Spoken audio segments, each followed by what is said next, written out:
What's up? What's up? What's up? Hi guys. Welcome to Table Talk Oh man. Tuesday. We got a little interference, but you know how we do. We make it happen. So what's up with y'all today? What's up, partner? Hey partner. How your day been? Pretty good. How was your Labor Day? Pretty good. Yours? Bored. Nobody saved me a plate. Oh gosh. Y'all don't love me, man. Nobody saved me a plate. But let's get on track. So what we talking about today, partner? Today we are talking about the Christian's responsibility to vote and the top 3 things a Christian should vote for. The top 3 things Christians should vote for. And you said, should Christians vote? No, the Christian's responsibility. Oh, the Christian's to vote. responsibility to vote.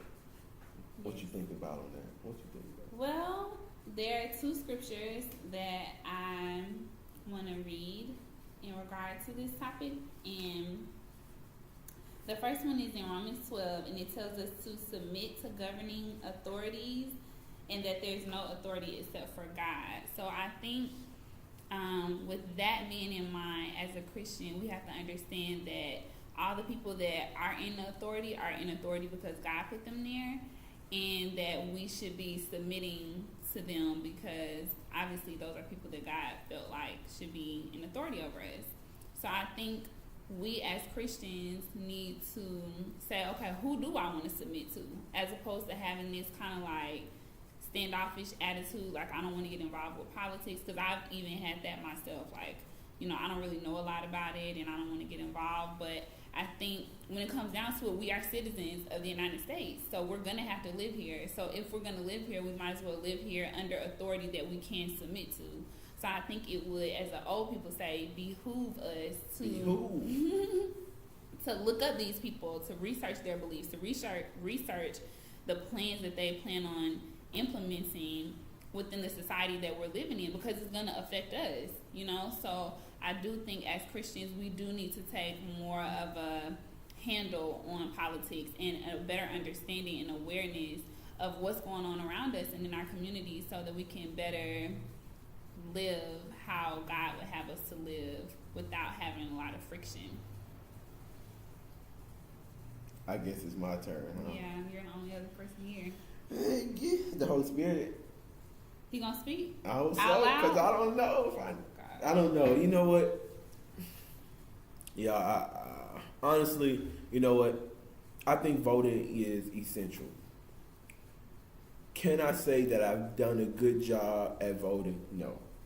I've been a product of whatever happens, happens. A lot of times we have that mindset in urban communities that, you know, they're not going to listen to us anyway. Why vote?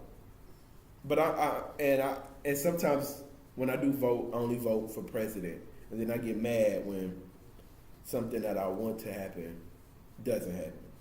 Well, I have to blame myself, and I think it's essential to vote. I think it's essential to understand that if we want to create an environment that's conducive for us, we must put people that we are willing to submit under in office.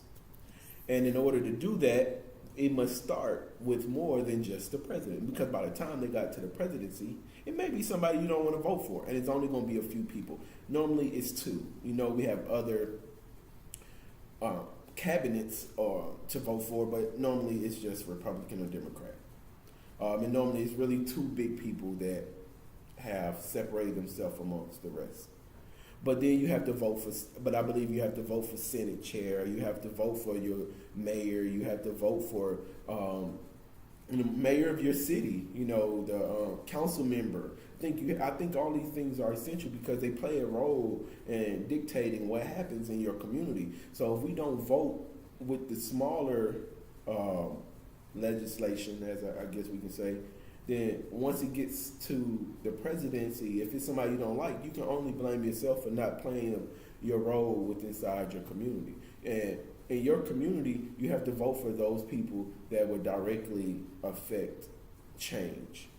Like I said, the president can only do so much. If you want direct change in your community, you have to vote for the governor and the mayor and people that will speak for you. And if you don't do so, don't get mad as a believer when it's somebody who doesn't believe because you haven't done your job or your research and making sure you pick the right person. Now, that's my politically correct answer. I can sit here and tell you all day that I'm not big in politics. I'm not. I'm not the biggest person in politics. I need to change that. I really want to. I believe that God will place those people in positions of leadership regardless if I vote or not. But I still want to play a role in picking that person. I'm understanding that in order for us to change our communities, in order for us to change the world, we have to be very strategic about what we do. We have to be strategic about the people we hang around with, the people we vote for. So, I do think it's essential because in order for us to make change, we have to, once again, start at ground level, and we must put those people in office that we know are active in the community and stand up for what we stand up for. So our viewer also asked us to name the top three things that we should vote for as a Christian. So, partner, what are your top three things? I don't know. I really don't know. I think anything that has to do with education, because a lot of times they want to implement things in schools. So I think education, any kind of reform that betters the community or the people around us, and the presidency.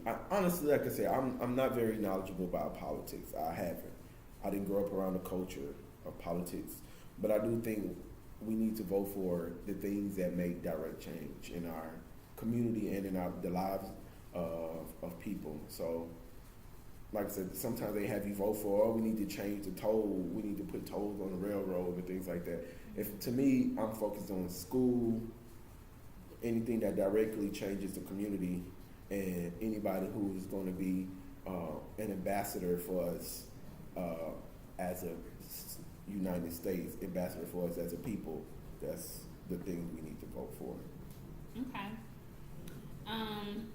Well, I want to share my second scripture before we conclude our table talk. The second one I have is 1 Timothy 2:2, and it says that he's encouraging us in this passage to make supplications for all men, and especially those who are in authority, so that we can live a quiet and a peaceable life in all godliness and reverence. So I think something that I want to encourage you all to do, including myself, is to begin to speak to each other about it, like amongst your conversations, to bring up politics, to bring up, who's in authority over you, like to your friends, girls to your girlfriends, guys to your friends, your parents. Like if you're not knowledgeable about it, like me and Chris, like this is something I really have to research more about because I really don't know a lot about the difference between a governor and a mayor, the difference between a Republican and a Democrat. Like I can guess, but I just can't make a solid definitive answer on all of these terms. So for me, the three things that I think that I would vote for, or that a Christian should vote for as it relates to politics, are like schools, so like a superintendent, because I think for me, a lot of my ideology for life like revolves around children. Like it starts there, like that's the base, that's the foundation.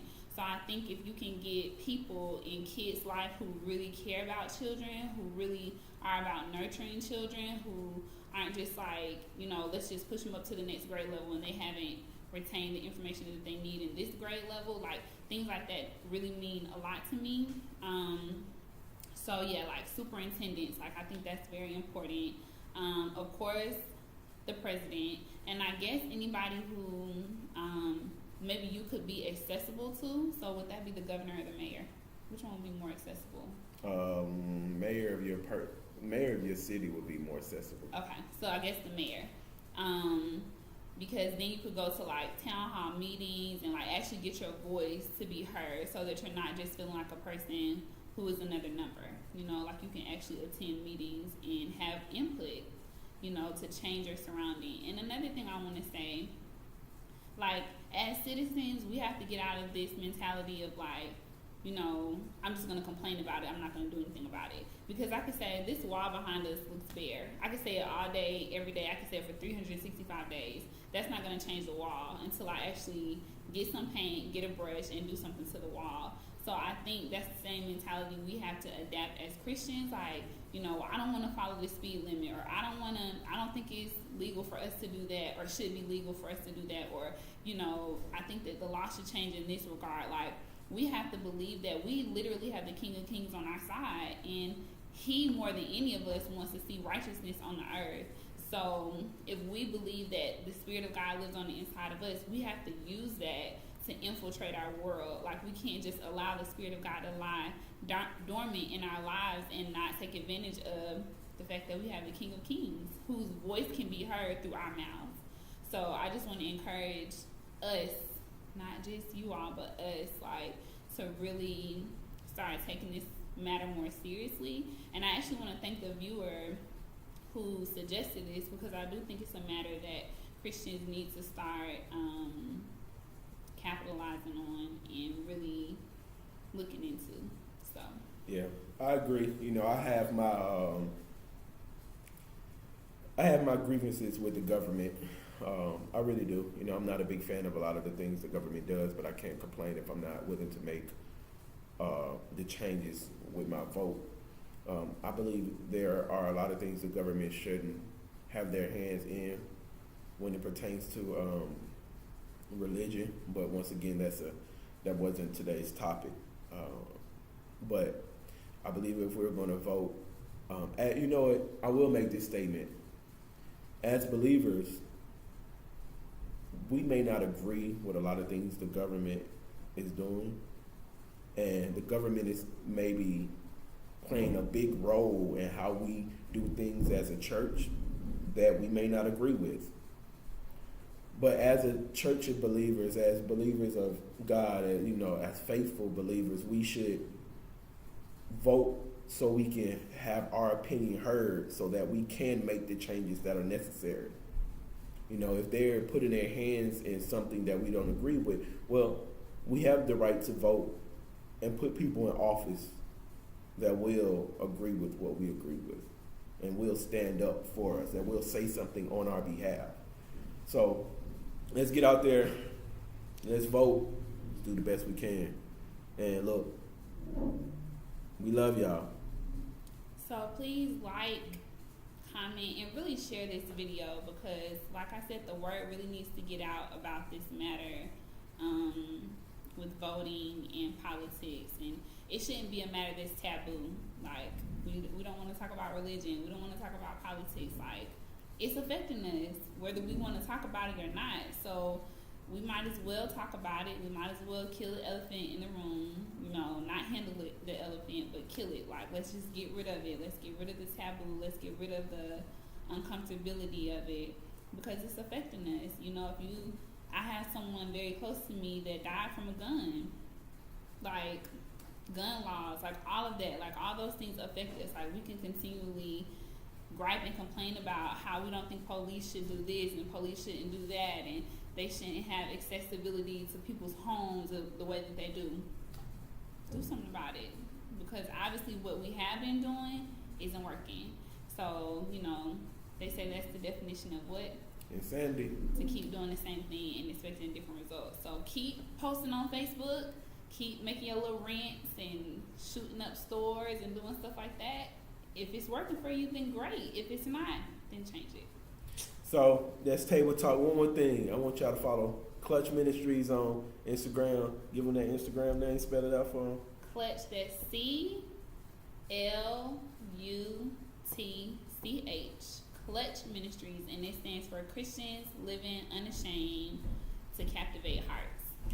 You can also follow her on Instagram at She Does Hair with a Z. So, and you can follow me, Mr. Hosey, Mr._Hosey on Instagram. And you can follow Ball Ministries, BALL Ministries on Instagram. Look, Like, share, follow us on Instagram. Keep updated with what we're doing. We love y'all. We thank y'all for the comments. Peace.